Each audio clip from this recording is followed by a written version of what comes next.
Hello viewers, আসসালামু আলাইকুম। আজ আমি আপনাদের করে দেখাবো লোভনীয় একটু বেগুন ভর্তা রেসিপি। বাটাবাটির ঝামেলা ছাড়াই অল্প কয়েকটি উপকরণে এটি করে নেওয়া যায়। প্রথমেই বেগুন আর টমেটোগুলোকে কেটে নিতে হবে। তারপরে লবণ আর হলুদ দিয়ে ভালোভাবে মেখে নিতে হবে। বেগুনের এপাশ ওপাশ ভালোভাবে লবণ আর হলুদটাকে মেখে দিতে হবে।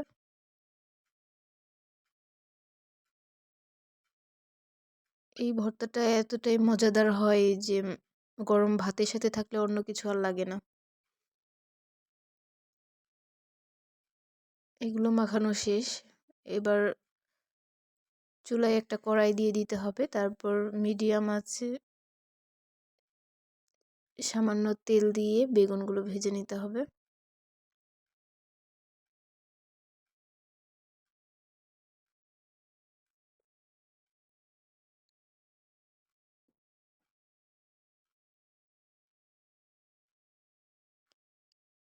বেগুনগুলো ভাজা হলে এরপরে টমেটোগুলো দিয়ে টমেটোগুলো ভেজে নিতে হবে।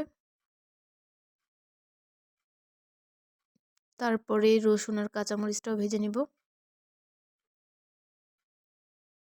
এরপর পেঁয়াজ কুচিগুলো ব্রাউন কালার হওয়া পর্যন্ত ভেজে নিতে হবে।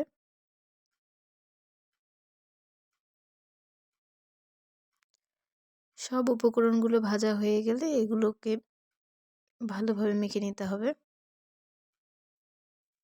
প্রথমেই পেঁয়াজ, রসুন আর কাঁচামরিচটাকে মেখে নিব।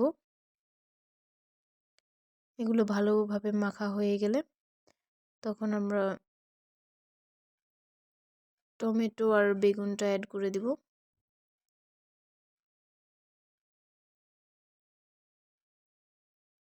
আর বেগুন আর টমেটোগুলো যেহেতু লবণ দিয়ে ভাজা হয়েছে, তো আপনারা এটা মাখানোর পরে লবণটা টেস্ট করবেন। যদি লবণ কম মনে হয় তখন লবণ অ্যাড করে দিবেন। আমার যেহেতু ঠিকঠাক মনে হয়েছে, তো আমি আর লবণ অ্যাড করিনি।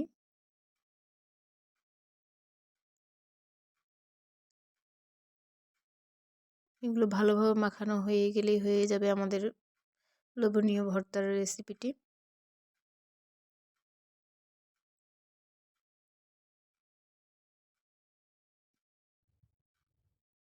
হয়ে গেল আমাদের মজাদার বেগুন ভর্তা। ভালো লাগলে সবাই লাইক, কমেন্ট এবং শেয়ার করবেন আর অবশ্যই সাবস্ক্রাইব করবেন।